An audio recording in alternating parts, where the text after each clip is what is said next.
write it, on the bottom or in comments or something like that.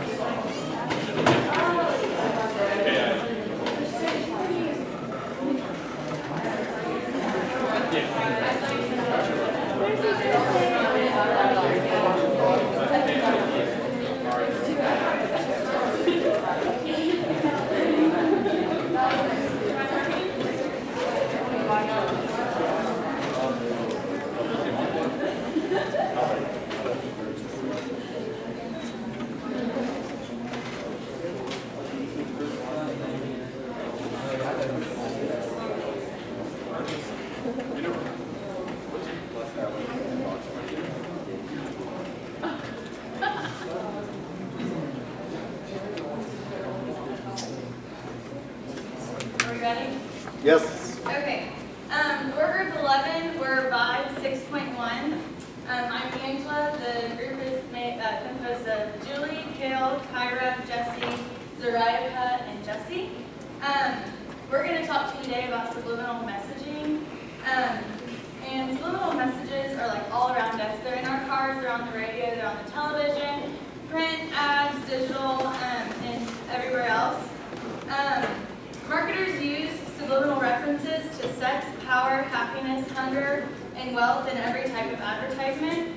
For example, this was an advertisement that was kind of racy from Coca-Cola a while back, and what it was the ice at the top of the can kind of gave a subliminal message to like a naked woman.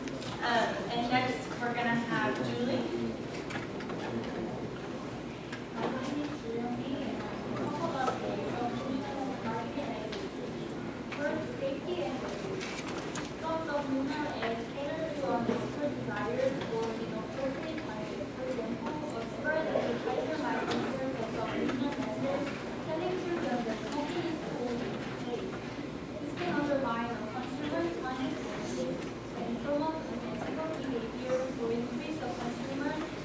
Desire to engage in unhealthy or risky practice.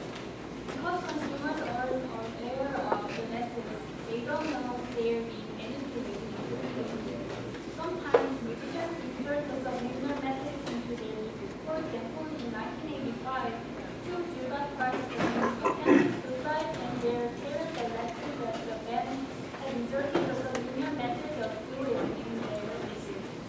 Second is retro issues. There are no specific laws banning subliminal advertising, but several states have attempted to outlaw the practice. Consumers can sue when they believe they are harmed by an advertisement, even if there is no specific law prohibiting subliminal advertising. These lawsuits are less intentional or negative harm.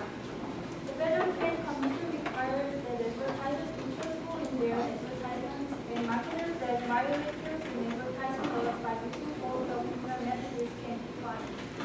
And last, the effectiveness. There is ongoing debate among psychologists and advertising experts about the effectiveness of subliminal advertising. The judge in the Judas Priest trial, for example, found that there was no evidence that subliminal messages could affect behavior.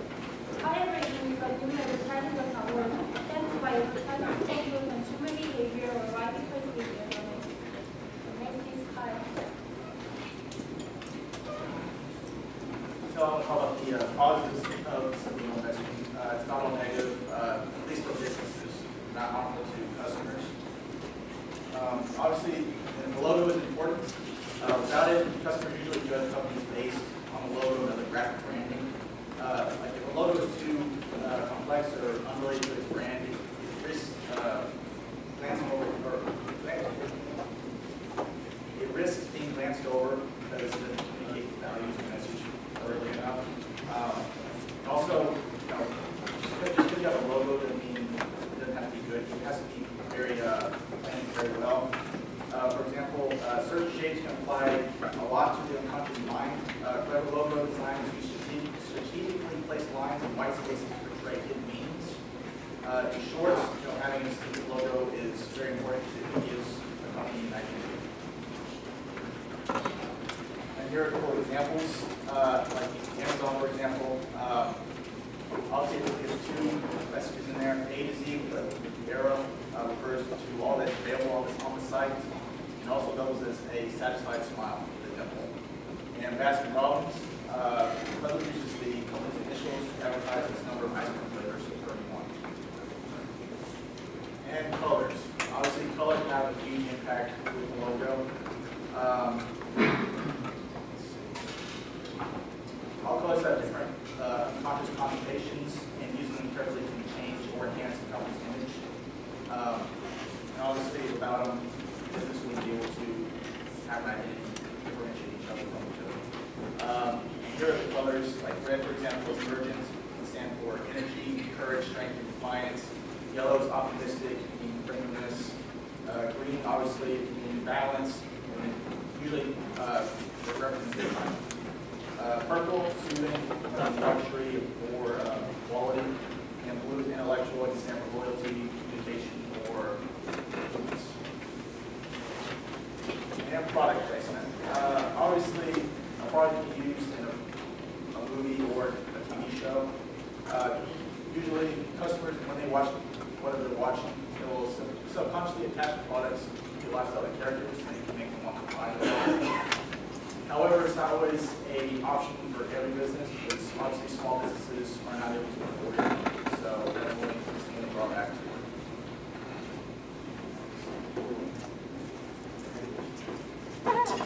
As we look, Kale has talked about a lot of positives and advertisement, especially for businesses. But there are also some negatives and some things that are just not necessary. First point is the company gets you to see what they want you to see. As you see here, Naked Waitress serves here. Of course, that's going to get everyone's attention. What they have hidden is, to be honest, the truth about our waitress is she serves the best coffee around here. Some hats have hidden messages in them to convey a different message from what the company is just going for, than just the brand. Example would be Disney. We've all heard about Disney and the hidden messages about sex, and as you see here, it's back of a female. And this one was really interesting to me. Was it a coincidence, or does Skittles have an alternate motive to put the S in front of explosion? To me, I just don't think that's necessary. I think that's kids are eating this candy. Do you really want them to go around saying explosion? No. So now is Jessie. Alright, my name is Jessie Deal, and I'll be showing you some examples of subliminal marketing. The first, as you can see here, is FedEx. They have a gap between their E and their X that creates an arrow that suggests that FedEx is fast, efficient, and progressive, but they don't have to come right out and say it to you. Another example was, I'm sorry, I can never say the cigarette brand. I'm sorry, I don't smoke. I'm sorry if I offend you by the way I say it. I don't even know, Marlboro. I'm sorry. Europe recently passed a law where you cannot advertise tobacco in your cross-border cultural and sports events. So what they did to kind of get past this law was they put a barcode on the side of their car, as you can see, and when you're going at over 200 miles an hour, it kind of shows their logo. Well, they thought this was a great idea. The European Public Health Commissioner said that they were not allowed to do this because though it was not conscious advertising, it was still subliminal. My name is Zariah, and I'm going to talk about the tips on using subliminal marketing. So first step is rethink your logo design. As Kale talked about, the logo is pretty much everything. The design plays a huge part in the branding aspect of your company. It also is a clever logo design is a cool way to portray your messages. The second step is to use color to your advantage. Also, as Kale said, all colors have meaning to them that we don't even realize either. So he just went through all of the colors, like red as an urgent and blue as an the third step would be using product placement, also as Kale said. Placing your product in a newspaper, magazine, commercial, even a movie can be very effective. We subconsciously attach celebrities and people they see in movies and stuff, we want to be them, so it'd be cool to put your product in an ad. And last would be choose the people that appear in your marketing campaign carefully. So everyone likes to look at the package person, so putting one in your campaign is like very good. And that's Jesse's. Alright.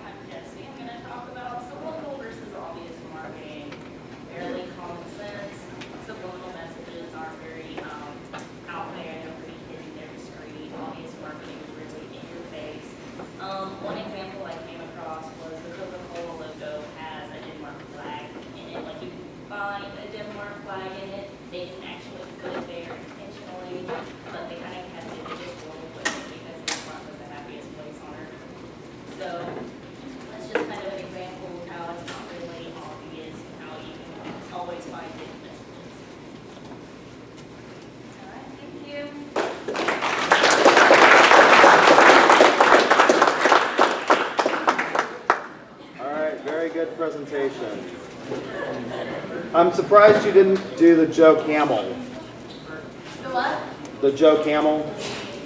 There's a big controversy with the Joe Camel. If you look at the camel that they used to use for advertising, Camel actually designed it to look like a phallus, the camel face, and it's to imply that it's a man's cigarette.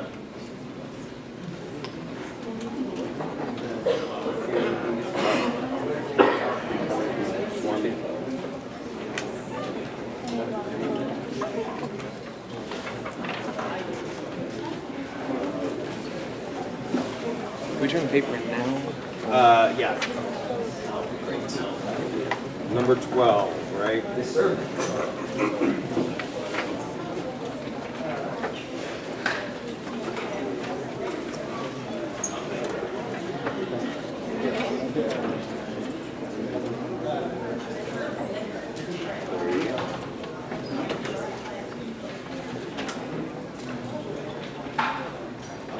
Hello, morning, colleagues. Lead on. My name is Ken. And lead on. I'm Hugh Collins. I'm Ismael Prieto. Randy Quinn. Todd. Today, we will be discussing certain topics and how they affect child marketing. Here's an overview of who is discussing social media, TV advertising, media detectors, bribery, and editors. How these five things affect children's marketing. Here's Randy to discuss social media. Social media has a lot of effect on our children. The first easy thing about it is that children can easily access the internet, which is a lot of advertising is done on the web now. It doesn't take much to get the children's attention. All you need is like a flashy game or something that's interactive and you've got their attention. Now, while they may not be able to do anything, they can pester their parents around it, which children have an undying motivation to get something that they want. Online ads nowadays are quite interactive and flashy, so that's something that obviously get to that. As for new techniques, there's not much that they can really do other than make it more intrusive and impressive.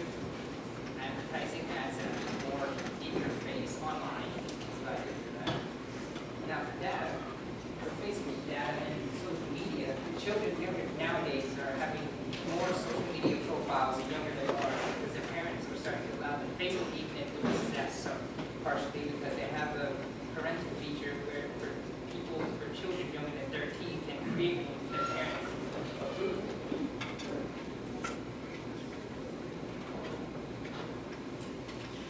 With that, Facebook uses Google alongside Google. Facebook and Google together work together on what you search and then they market to you with Facebook advertisements.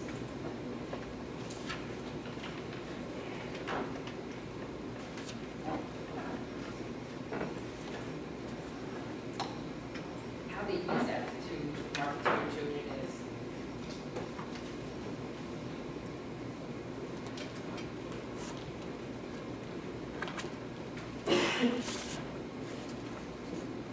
how they use this data to market to your children is obviously they use something like market basket analysis, which you buy eventually look at and just throw more similar products at you for your children. Obviously, it doesn't take much for your children to click on something online.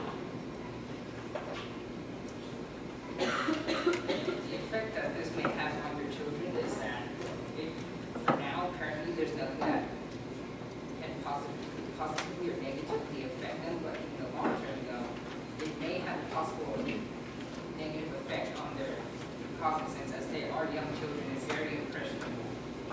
Now I'm going to pass it over to Jason. Hi. So I want to talk about their TV ads. TV ads, let's say, Nerf. They show a big flashy gun, kids playing around. It's kind of cool. Or they show shoes and they show somebody running really quickly, and kids automatically think, hey, that's clearly true. Like, clearly, if I buy those shoes, I'll run faster. If I buy that gun, I have tons of friends who all play that.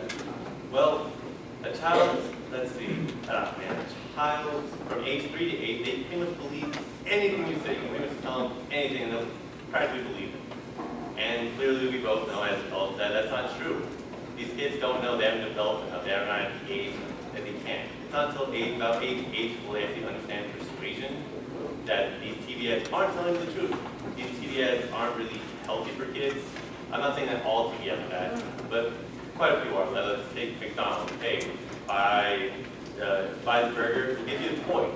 And kids really just want the toy, and they'll eat the burger, they keep eating it, and you know, it's a big leading cause of obesity. But that's a different slide. What message is being directed to kids?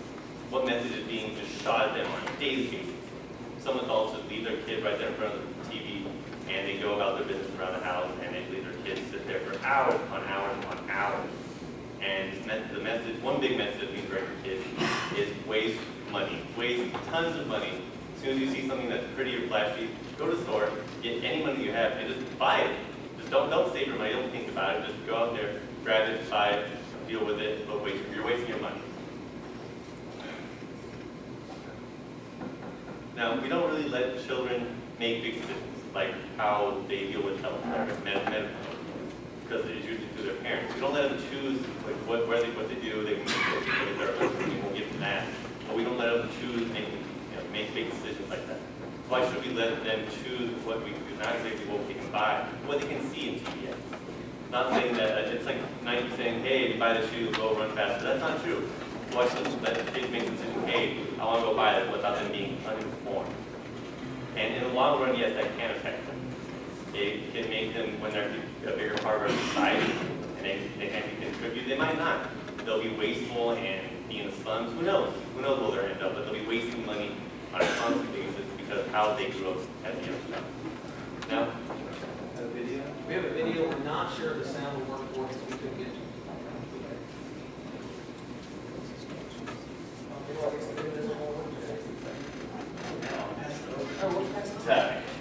Hello. What's up?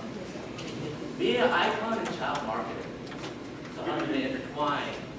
So these companies make media icons for their faces or objects to help these kids remember their brand and help remember their brand. And by these media icons like Kellogg's, they help create brand loyalty in early lives, early lines. you got it. Yeah, I got it, but early children's life, where something like that, or sometimes it can lead to.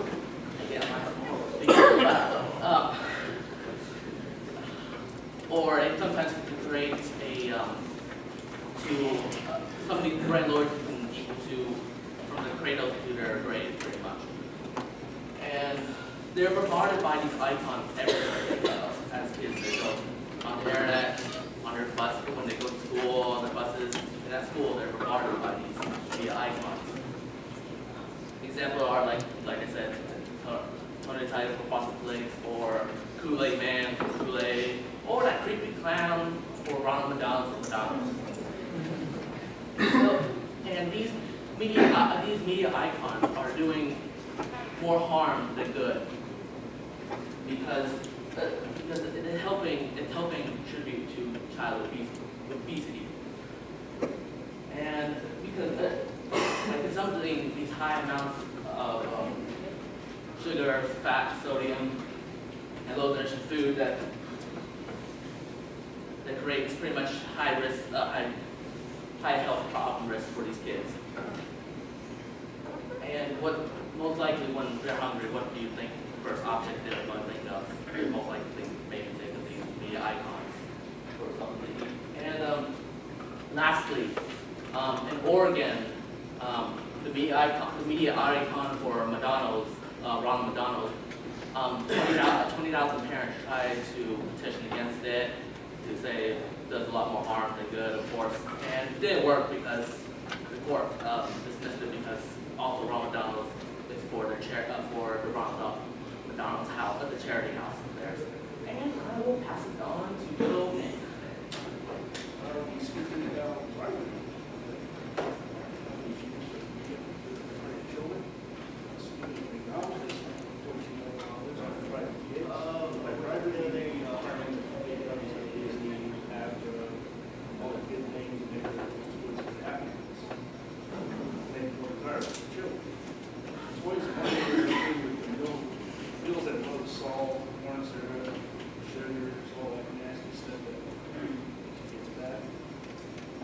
beginning to catch on. Even such cities such as San Francisco have done towards the shoulder units, which will help fight obesity.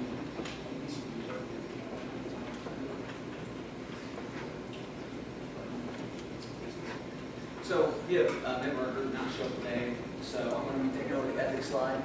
So when it comes to this child marketing, we got to look at like Isabel said, so we've got like those rules where you can't make a legal decision, or that children can't make those medical decisions without a parental consent. And we have that age of 18 years old to make those decisions. And we do that because of how cognitively they develop. And so why do we believe it's ethical for those children to be bombarded by these advertisements, which are trying to persuade them or trying to make them make decisions on how they want to spend their money, how they want to buy, whenever we don't allow them to make decisions like when they want to go to the food shop. So we look at this and we're saying all this stuff, the virtue ethics, some companies can follow them, but we do want to show that there are some companies that do have that. Subway is a great one to approach, ignoring the whole Jared fiasco that just happened recently. We want to talk, they do have this thing that's called Playtime Powered by Veggies, where they are trying to bring kids to eat healthier, and they're trying to reward kids by doing that. They do have the toys in Subway. When they first introduced it, they only gave it to kids who got a smaller meal. They found ways to make it to where it enticed kids to eat healthier. It's the only way they got the toy. The ads geared towards kids need to be focused more on the health. They're coming out more, ads that want to get kids out to play. It includes like football athletes or just athletes in general who can go out to these camps to support the sport. Kind of help kids want to go out and play. And then I'll stay up here to do the conclusion as well. So obviously my group's we're not the best at public speaking, so I'm just going to kind of touch base on what we did talk about.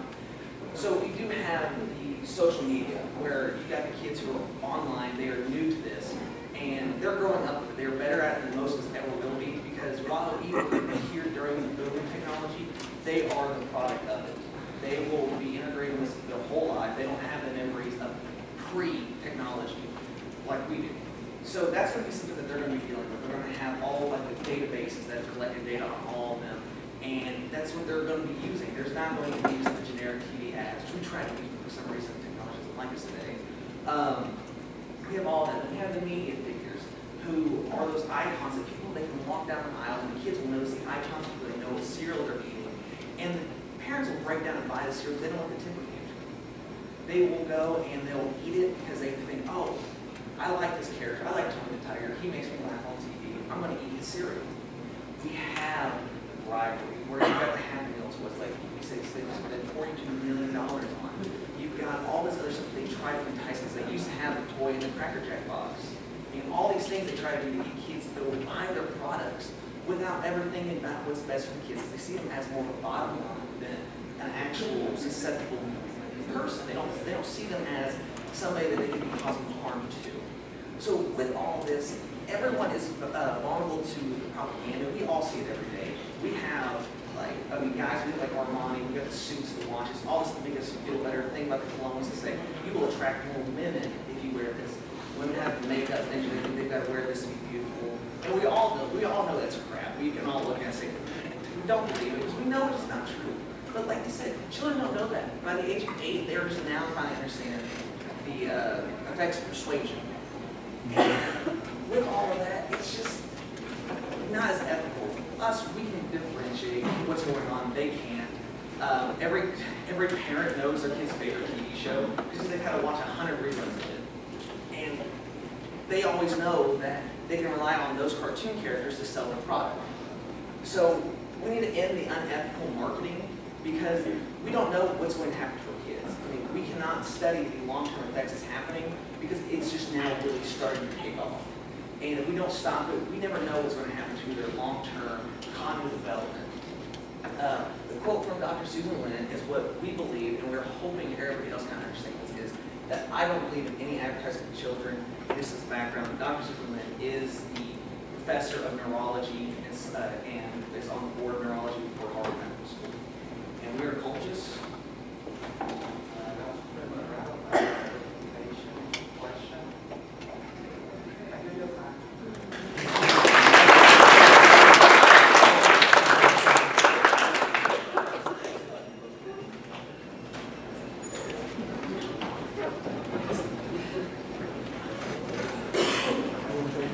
Very good. Number 13.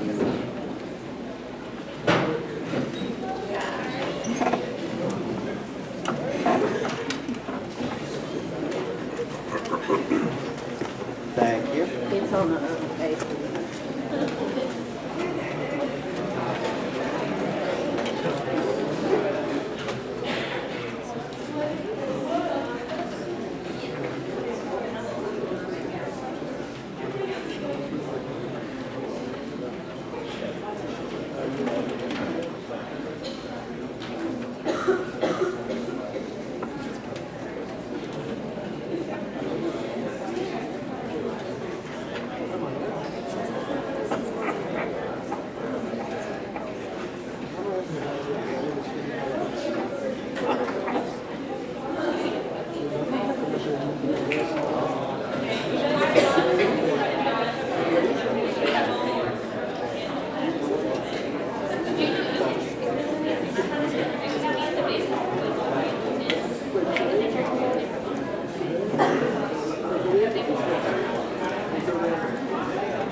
Hi, my name is Joy, and our group is Divine Nine. We will be presenting about Amazon.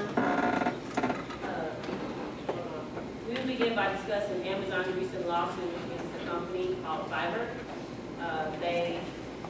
It's their customers. We'll begin by Justin Talitha. They will begin off by discussing who is Amazon as a customer and what their mission statement is. Then we'll have Pinar, and he'll discuss Amazon's institutional theory. Following Pinar, we'll have Joshua will discuss Fiverr is as a company and what they do. Next, we'll have Cameron go more into detail regarding the lawsuit filed. And then Reed and Gonzalo will discuss how the false reviews affected Amazon. And in closing, we will have Hunt.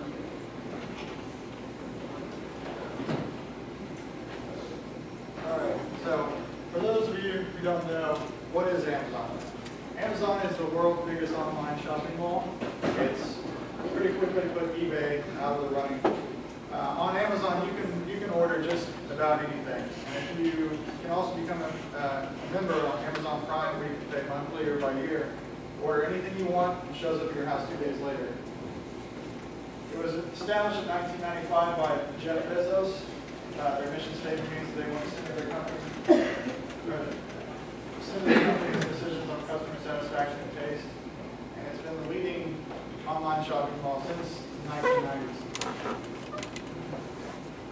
Okay, and also with Amazon, like he was saying, you can pretty much order anything from toiletries. If you don't want to go to the grocery store, food, furniture, they pretty much have anything just about. And the cool thing about Amazon, you can give your feedback. So before you purchase the product, you can read reviews to see if previous customers have been satisfied with that company's business.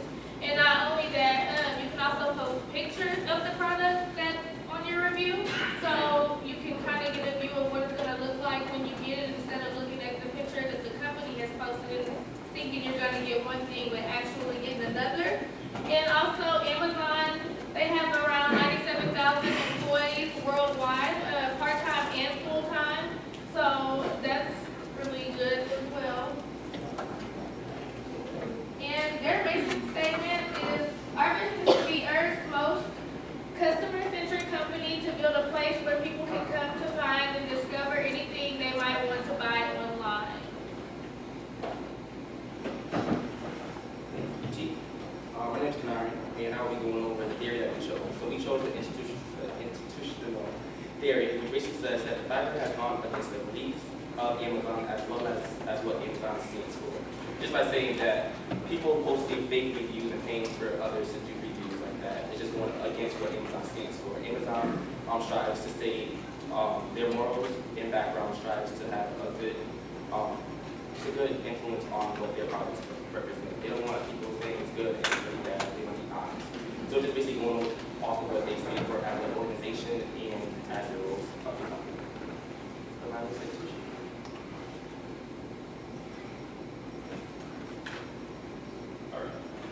talk a little bit about Fiverr.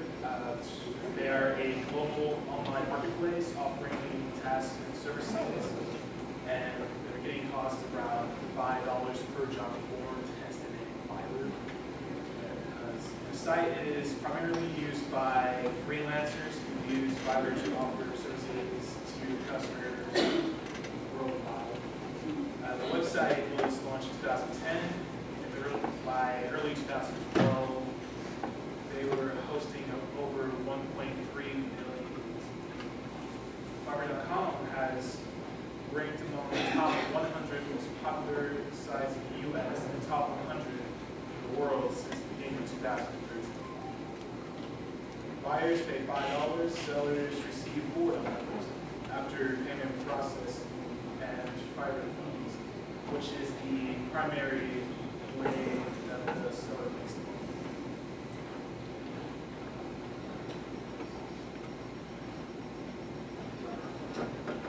I was going to talk a little bit about the lawsuit.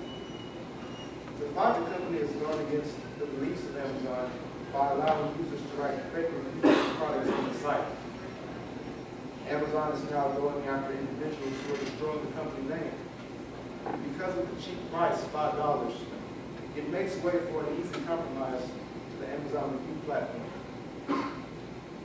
Amazon went deep into the investigation and even hired some people to pose as being interested in writing fake reviews with Fiverr Marketplace. Fiverr's policy states, we actively remove services that violate our terms of use. So Amazon is taking these actions to not specifically sue Fiverr, but to go after the individual users to make sure that a similar scandal like this doesn't happen in the future. Okay, so kind of what Nari was saying, that the founder of Amazon is really committed to their mission statement, and they want to make sure that the company is not perceived as unethical to anyone, any of their customers that want to buy from them. So, and back to what Cameron said, they are going after the individuals rather than the company because they know that Fiverr is not the only avenue that people can go through to be able to post calls or reviews on their website. So they just want to send a message to people saying, look, we can still sue you as an individual rather than a company that let you review. So Fiverr agreed with Amazon to give them a list of their customers, their clients, and what they're going to do, Amazon's going to try to track them down. And so, for example, if you book a hotel or something, first thing we usually do is look at the reviews, see if they have good reviews in this new place, what people have to say.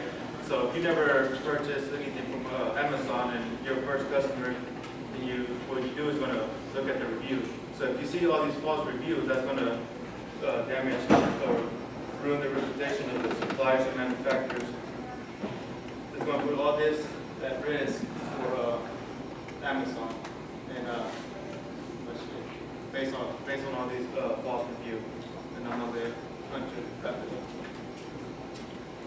So to conclude, Amazon is now the top online shopping site for customers to purchase anything. Current fake reviews led to Amazon to seek out and file lawsuits against the Fiverr. Amazon does not want their reputation to be at risk. Amazon wants to be clear that fake reviews could be a serious punishment, and Jeff Bezos stands behind his company and reduces safety.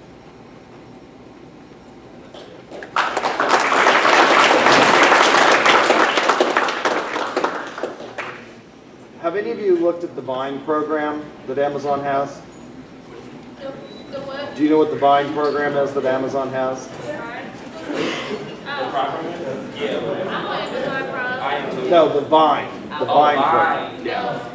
Amazon will actually pay you, not cash, but they will give you free stuff if you become a high enough reviewer for them, and they'll start sending you products to review, and so you can become part of the Vine program, and they will, who was it that passed this list that wanted it, the information?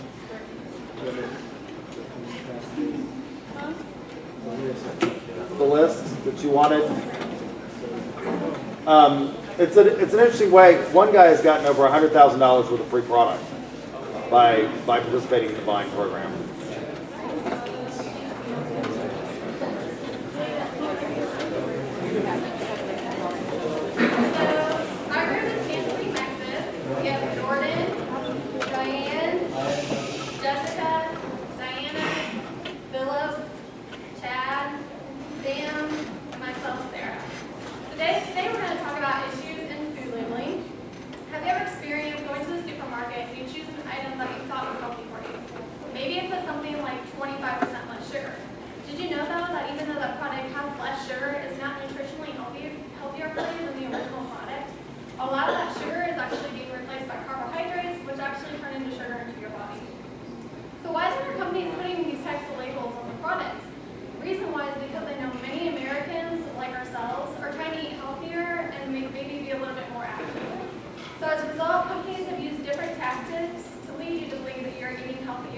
when they're actually misleading you and not stating all facts. So there are several ways I've been able to mislead us using these buzzwords that we have on there today. Today we'll be talking about some of these words and how we can help you choose better decisions next time you go to the supermarket. So I'm going to go ahead and talk about whole grain products. In 2010, the Dietary Guidelines for America stated that Americans should be making half of the grains that they consume whole grains. By consuming more whole grains, studies have shown that it's helped to reduce certain diseases like heart disease. This change, because of the statement that they have made, has completely changed the bread market industry completely.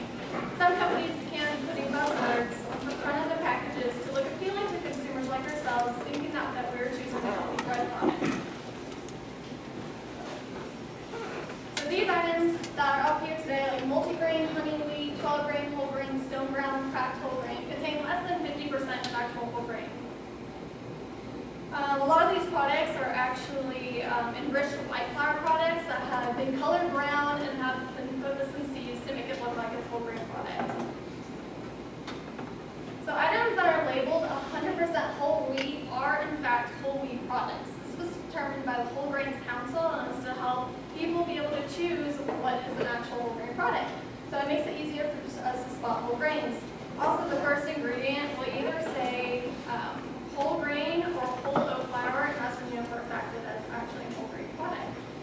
If it says enriched wheat flour or white flour, you can completely say it's not a whole grain product, nor what the label says for it.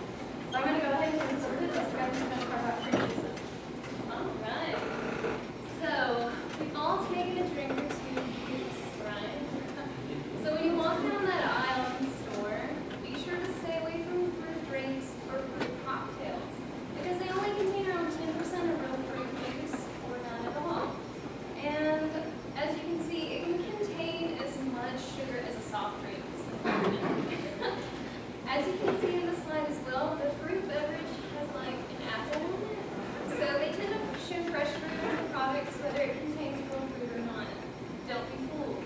Read the label. And also be sure whenever possible to, when you take in your fruits, you eat them rather than drink them because if you can't, the healthiest option is freshly squeezed juice. So,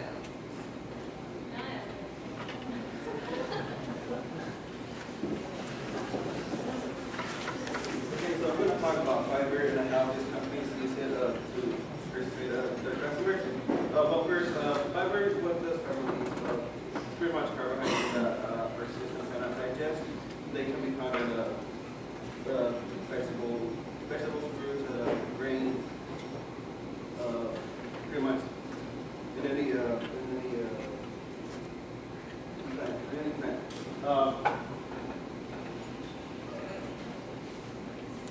Fiber has been known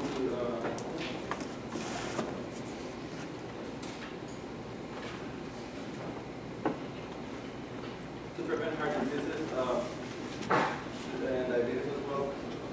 So it is very important for us to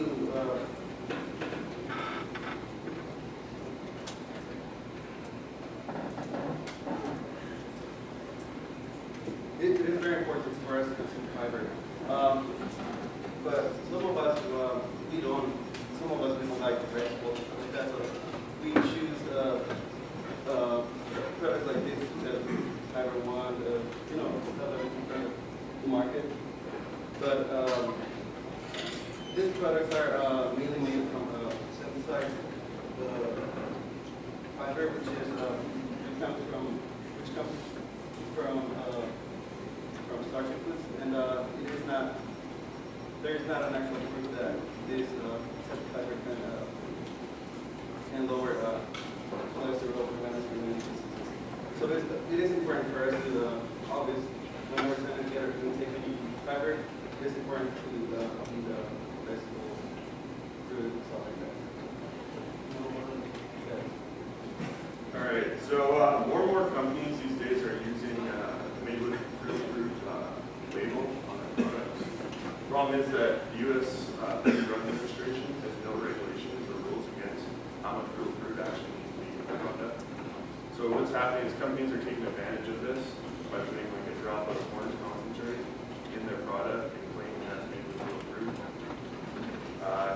companies been sued over this. General Mills, over their fruit roll-ups. They're misleading customers into thinking that it's actually healthy. And then everyone knows Kellogg's. They were also sued because they only used apple puree in their product for their Super Mario fruit snacks.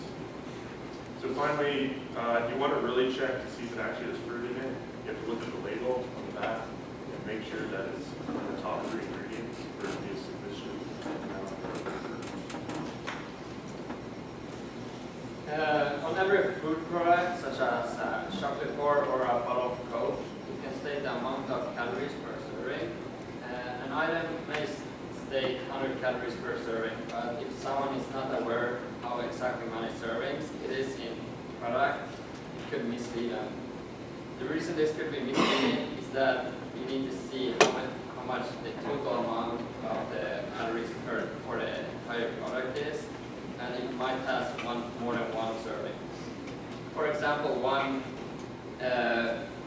bottle of Coke, it has 100 calories per serving and 27 grams of sugar in it. But if you read further, you would see 3 servings per bottle, and the total will make it to 300 calories per the whole product and 81 grams of sugar. And most people are not going to drink only 1/3 of the Coke or eat half of a chocolate bar, which actually has 2 servings. To prevent these labels misleading things, it's better to state out how much calories it's in the whole product. It would especially be helpful to those who are watching their calorie or sugar intake so they know what exactly they're buying or what they might eat. Next up is Diana. Follow that awesome accent. Okay, my portion is about cholesterol-free labeling. There's good cholesterol and bad cholesterol, and just a little background on it. According to the CDC, 1 out of 3 Americans battle with high cholesterol levels. Usually it's in your higher generations of age, but it's not discriminatory, and a lot more young children or younger adults are getting high levels of bad cholesterol. The 2 interesting things I found whenever I was doing this research is that to educate yourself on what cholesterol-free means, you can see the cholesterol-free label, but that doesn't mean it's cholesterol-free. It just has to have less than 2 milligrams. Doesn't sound like a lot, but you can't have it. You're not supposed to have a whole lot in your intake, so that can add up really quickly. Surprisingly enough, the other thing that was a little misleading was that there are a lot of products that say cholesterol-free, and they never had cholesterol to begin with. Our liver makes the cholesterol, and it comes from animal products such as meat, dairy, butter, eggs. If you have a plant-based product that says cholesterol-free, such as corn oil, it has no benefit over any other corn oil because it never had it. Next up is no sugar added. Alright, so no sugar added by definition is not using sugar or sugar substitutes like honey, molasses, high fructose corn syrup, malt syrup, or cane syrup. So products that have no sugar added, everybody thinks like you're going to buy a healthier product with not as much sugar added, where to get that, you just have natural sugars that come usually from fruit and milk, and that really adds a lot of sugar to the products right off the bat. And then some sweeteners that they're allowed to use, like alcohol sugars, are in fact worse for the consumer than just like regular sugars. So the only way to make sure you know exactly what is on what's in the product, just look at the label and just make sure that there's no ingredients that actually contain OL, because that's a big sign of the alcohol sugars. So keep your eye out on your labels. And next up is Jordan. She'll talk about low fat. Several years ago, the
all get better at reading the labels, asking questions, and researching students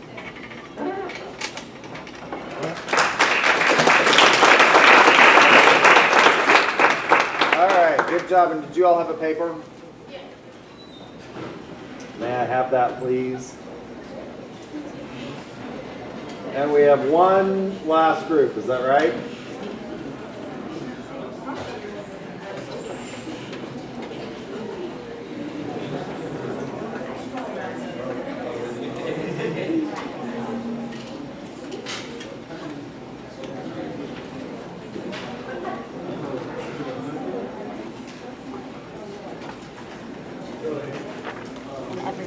Thank you. Is this number 15? All right, great.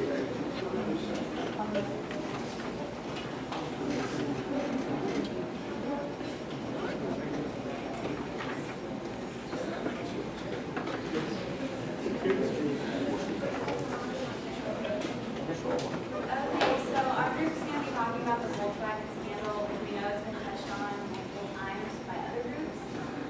But we're going to focus specifically on the ethics, and not just the broad ethics of, oh, they did a bad thing, but like specific areas where they violated ethics, like ethics for consumers, environmental ethics, legal issues that they came across. So everyone's going to touch on different things. My name's Megan. I'm going to talk about the unethical behavior and just some of the consequences that came about that. And so basically, they just had a defeat device that was installed, and it was a software system that recognized whenever they were being tested for emissions. And so it put it on and made it seem like they were doing just fine. And then afterwards, they would shut it off and they would go on emitting everything like that. And they've been cheating with the defeat device for about 7 years, but it's just now been discovered through several times being recalled and everything like that. It's finally just been on the main aspect of the newspapers in the scandal. And then more than one person has been acting unethical. Whenever you put out a product, there's people that are signing off on codes and everything like that, which leads to more than one person knowing that what they're doing is unethical. So it goes all the way up the line with that. And also, they're not following their code of ethics. In their code of ethics, it talks about nothing but being positive and being able to be there for their customers and everything like that. And obviously, from what the scandal has shown, they have been not working with their code of ethics. And then some of the consequences that have come from this is the resignation of their CEO, Martin Winterkorn. And he's been working with them since 2007. And so that's been a while, and he just resigned. Their stock has also decreased by 20%. And so that's a big thing. And their image is now damaged, and so they have to work with that as well as like trying to regain their loyal customers back, because they don't see it as something that they want to put their money in anymore. And also they have they're liable for paying money penalties for each vehicle not meeting regulations, and that can be up to $37,500 for each vehicle that's out there on the road that's not meeting regulations.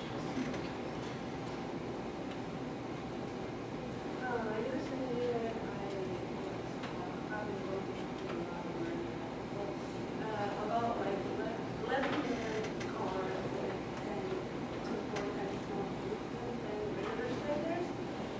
Like they talk about nitrogen dioxide and expert that they nitrogen dioxide is one of the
So the FTC has decided to begin investigations in order to ensure that they aren't lying to people who are. So My name is Lee Flores, I'm going over the more of the legal issues over it. So as we learned earlier in class, there's like 4 different ways that ethical and legal crossover. And I would, based on what's happening with Volkswagen, I would say there's definitely legal and unethical actions, which is what they did.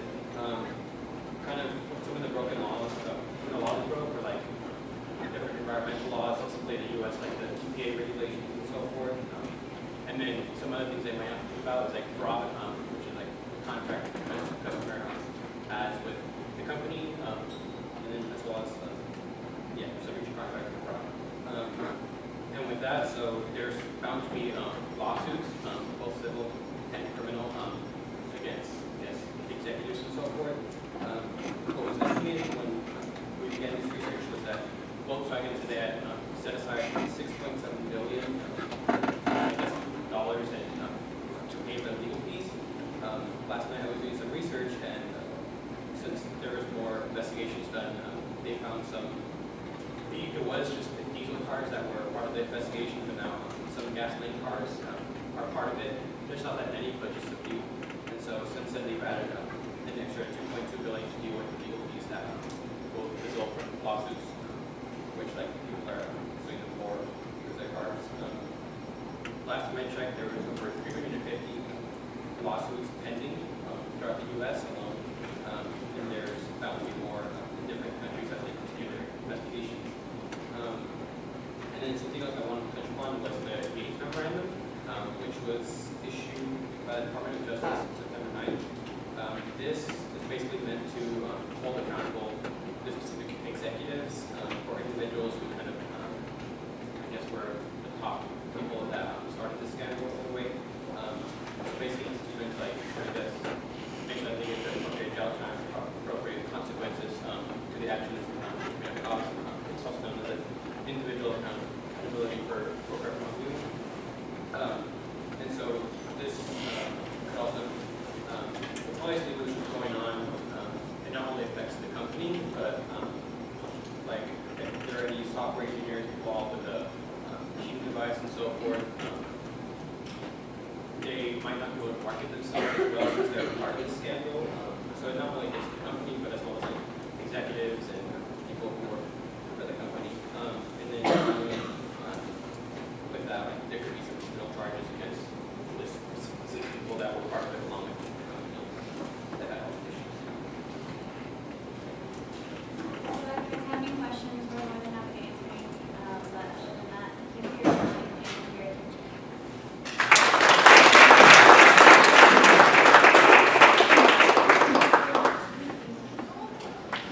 Okay. All good presentations. You did a good job. Keep the voting, because there will be some more people that I've got to give them out to on Tuesday, I'm sure, and I want to collect them all at once so that I don't lose them. I'll bring one folder for those, and then what I'll do is I'll grade them, and then I'll go through the votes and either adjust up or down based on the votes after I've graded all of the presentations. So we'll talk about price on Tuesday. I hope you all have a good weekend. I did pass a roll sheet, is that correct? Where is the roll sheet? Is it down front? Yes, there is.